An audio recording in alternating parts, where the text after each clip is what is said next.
Hello friends. तो ये है इस सीरीज का थर्ड पार्ट। इसके बाकी पार्ट्स की लिंक भी आपको डिस्क्रिप्शन में मिल जाएंगे। तो चलिए शुरू करते हैं। तो लास्ट पार्ट में हमने देखा कि हैनली और जैंग मो के पास अपनी ट्रेनिंग करने लगे हैं, जहां जैंग को फाइटिंग की और हैनली को सिर्फ इनर स्किल्स की ट्रेनिंग दी जाती है। हैनली को ये बात कुछ अजीब लगती है, लेकिन वो नहीं जानता कि इसके पीछे एक बहुत बड़ा राज है। तो ये एपिसोड हैनली के एक सपने से शुरू होता है, जहां वो ग्रीन पोशन से भरी एक बोतल को देखता है और उसके आसपास के प्लांट तेजी से बड़े हो रहे हैं। तभी उसकी आंख खुल जाती है और खिड़की को बंद करते वक्त वो दूर जंगल में एक ग्रीन लाइट को देखता है। वो उसी वक्त जंगल में उसे चेक करने जाता है और देखता है कि ये रोशनी एक पेड़ के तने से आ रही है। अंदर जाने पर वो देखता है कि वहाँ उसके सपने जैसी एक बोतल रखी हुई है, जिसमें एक चमकने वाला ग्रीन लिक्विड है। वो उसे खोलने की कोशिश करता है, लेकिन उसका ढक्कन जरा भी नहीं हिलता और तभी अचानक मौसम खराब हो जाता है। हैरी उसे लेकर वापस अपने रूम में आता है ताकि जैंग को भी इसकी खबर दे सके, लेकिन देखता है कि जैंग तो रूम में कहीं नहीं है। उसे ढूंढता हुआ वो बाहर आता है और पागलों की तरह जैंग को आवाज लगाने लगता है। यही दूसरी तरफ हम जैंग को देखते हैं, जो एक साए के पीछे कहीं जा रहा है और ऐसा लगता है जैसे वो अपनी सेंसेस में बिल्कुल नहीं है। हेनली भी भागते हुए ठोकर खाकर नीचे गिर पड़ता है, जहाँ उसे खून से सनी एक बीड नजर आती है और सामने ही एक पेड़ पर हाथ के निशान दिखाई देते हैं। लेकिन उसे कुछ समझ नहीं आता कि आखिर ये सब क्या चल रहा है। आगे का सीन एक महीने बाद का है, जहाँ हेनली अपने रूम में आराम कर रहा है। तभी उसे किसी के आने का एहसास होता है और वो देखता है कि मास्टर मो अपने काम से वापस आ गया है।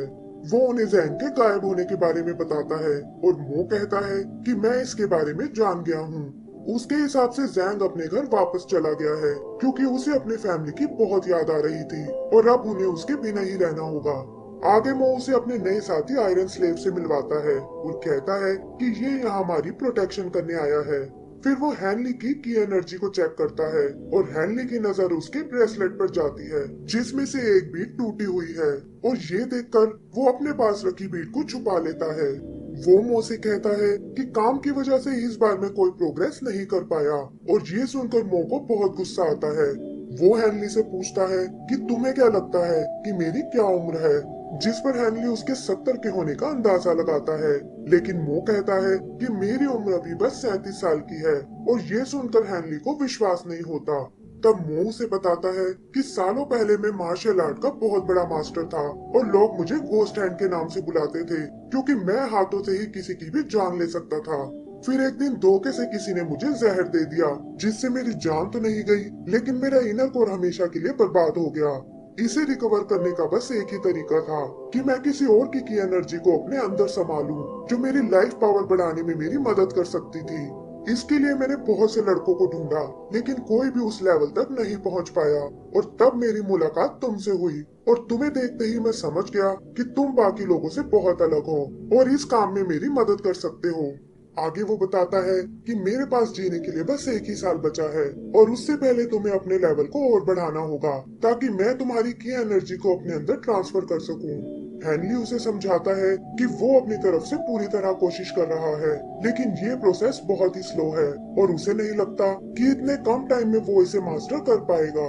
तब मो उसे एक पॉइजन पीने को देता है और कहता है कि इससे तुम भी एक साल में मारे जाओगे, और तब तक अगर तुमने अपनी स्किल को मास्टर कर लिया तो मैं तुम्हें इसका एंटीडोट दे दूंगा।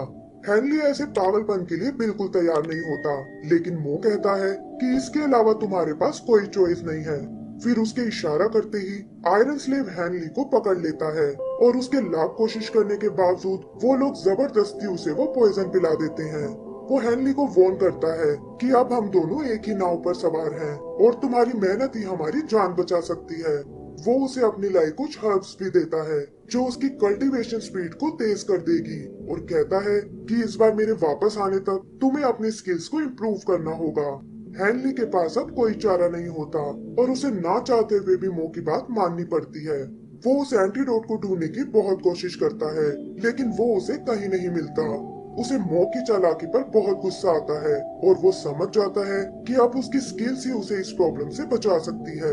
लेकिन अभी भी उसे मो पर बिल्कुल भरोसा नहीं था और वो अपने लिए एक बैकअप प्लान बनाने की सोचता है। आगे वो हर्ब्स की मदद से अपनी ट्रेनिंग शुरू करता है, लेकिन लेवल 2 के आगे नहीं जा पाता क्योंकि इसके लिए उसे और हर्ब्स की जरूरत है, लेकिन उन्हें उगने में तो सालों लग जाते हैं। तभी उससे मिलने फ्यू वहाँ आता है और पूछता है कि जैंग कहीं नजर क्यों नहीं आ रहा। तब हेनली उसे बताता है कि मुंह के हिसाब से वो वापस घर चला गया है, लेकिन मुझे ये बात कुछ ठीक नहीं लगती।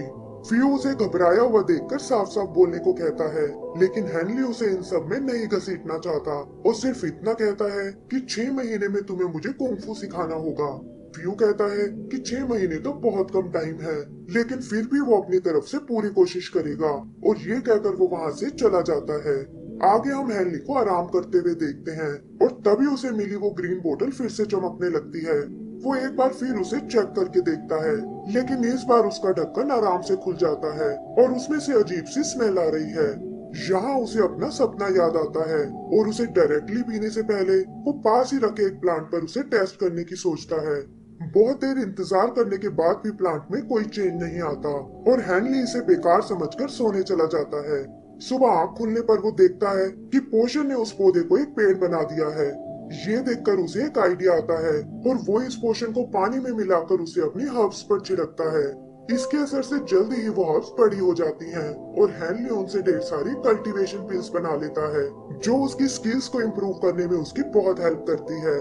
साथ ही वो फ्यू से फाइटिंग की ट्रेनिंग भी लेता है और फ्यू उसे एक ऐसी बुक देता है जिसमें कुंग फू के मूव्स को एक्सप्लेन किया गया है। आखिर में वो हेनली को अपनी एक डैगर देता है और कहता है कि इससे तुम्हें प्रैक्टिस करने में बहुत हेल्प मिलेगी। हेनली बुक और डैगर की मदद से अपनी ट्रेनिंग शुरू करता है और इसी तरह जल्दी ही 6 महीने बीत जाते हैं। उसकी कुंग फू टेक्निक अब बहुत इम्प्रूव हो चुकी है और साथ ही उसने अपनी कल्टीवेशन स्किल्स को भी और बढ़ा लिया है, जिससे वो दूर से आती छोटी से छोटी भी आवाज को क्लियरली सुन सकता है। तभी उसे कुछ लोगों की आवाज सुनाई देती है जो सेक्ट के बारे में बात कर रहे हैं और जाकर वो देखता है कि ये तो सेक्ट का मेंबर वू यन है, जो वुल्फ गैंग को सेक्ट की सप्लाई रूट की इंफॉर्मेशन दे रहा है। उनकी बातों से पता चलता है कि वो ऐसा काफी टाइम से करता आ रहा है और वुल्फ गैंग इसके बदले उसे ढेर सारे पैसे देते हैं। हेनली तुरंत इसकी इंफॉर्मेशन फ्यू तक भेजता है और